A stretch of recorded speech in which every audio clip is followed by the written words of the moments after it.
ৰশ্মি ঘৰত আহি একদম মাছৰ কেৰাহীয়ে দাঙি লৈ কোচত বহাই খাম আজি। আমাৰ মনক চেপনত বিচাৰিব গৈ ঘূৰি আহি সোমালোহি বৰবৰুৱা ৰশ্মি ৰুমত। তাই ক'লে ভাত বনাওঁ, ভাত খাই যোৱা, ময়ো খোৱা নাই, মাছ আনিব দিওঁ। সেইবুলি ভাইটি এটাক মাছ আনিব দিলে আৰু লগালগ ভাত বনোৱাত লাগি গ'ল। তাইৰ লগত মোৰ জীৱনত চলি থকা সকলোবোৰ সমস্যাৰ বিষয়ে আলোচনা কৰিলোঁ। তাই কৈছে, ইমান ডাঙৰ ডাঙৰ সমস্যাৰ লগত অকলে যুঁজি আছা, তথাপিও নিজৰ দায়িত্ববোৰ পালন কৰি আছা। এনেকৈয়ে নিজৰ কামবোৰ কৰি থাকা, টেনচন নল'বা। যদি তুমি টেনচন লোৱা, তুমি দেখোন ডিপ্ৰেশ্যনত পৰি যাবা, পাগল হৈ যাবা এদিন। সমস্যাবোৰ সমস্যাৰ ঠাইত ৰাখি অকণমান নিজৰ কথাও ভাবা, হাঁহি থাকা। সেইবুলি কৈ লাল চাহ একাপ ভাত বনোৱাৰ মাজতে বনাই দিলে আৰু কথা পাতি হাঁহি ধেমালি কৰি ইফালে ভাত ৰেডি হৈ গ'ল। আচলতে মোৰ সন্মুখত যিমানেই ডাঙৰ বিপদ সমস্যা নাথাকক কিয়, মই ভয় কৰা ছোৱালী একেবাৰে নহয়। মই এনেকৈ ভাবোঁ যে ভগৱানে মোৰ জীৱনত এইটো কাৰণে সমস্যা দিছে, কাৰণ সেইখিনি সহ্য কৰিব পৰা ক্ষমতা মোৰ আছে। এইটো কাৰণে বিপদ আনি দিয়ে, বিপদৰ লগত যুঁজিব পৰা শক্তি মোৰ আছে। মোৰ মনত যিমানখিনি শক্তি আছে, যিমানখিনি সাহস আছে, হয়তো কিছুমান মানুহৰ সিমানখিনি সাহস নাই।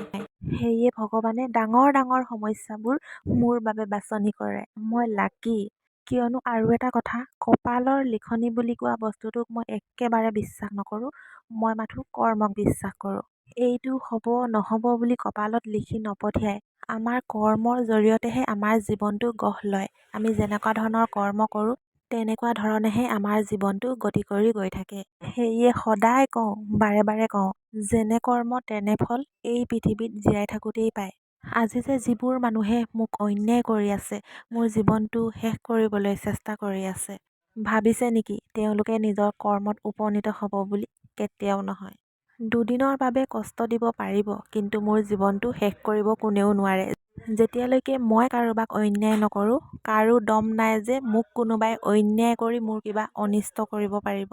কিয়নো এই পৃথিৱীত সকলোৱে কৰ্ম ফলহে ভোগে। আজি যদি মই আনৰ লগত ভাল কৰোঁ, তেন্তে আনেও মোৰ লগত ভালেই কৰিব। মই যদি কাৰোবাক মৰম দিওঁ, মোকো মৰমেই দিব।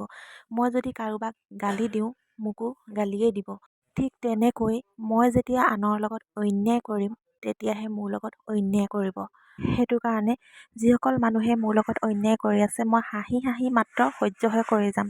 না কিবা অপকাৰ কৰিবলৈ যাম, না তাহাঁতৰ লগত যুঁজিবলৈ যাম। মাথো ভগৱানক এটাই প্ৰাৰ্থনা কৰিম, তেওঁলোকক যাতে অতি সোনকালে তেওঁলোকৰ কৰ্মফল দিয়ে, আৰু মই জীয়াই থাকোঁতেই দিয়ে, যাতে তেওঁলোকৰ কৰ্মফল ভোগা মই মোৰ চকুৰে দেখিবলৈ পাওঁ।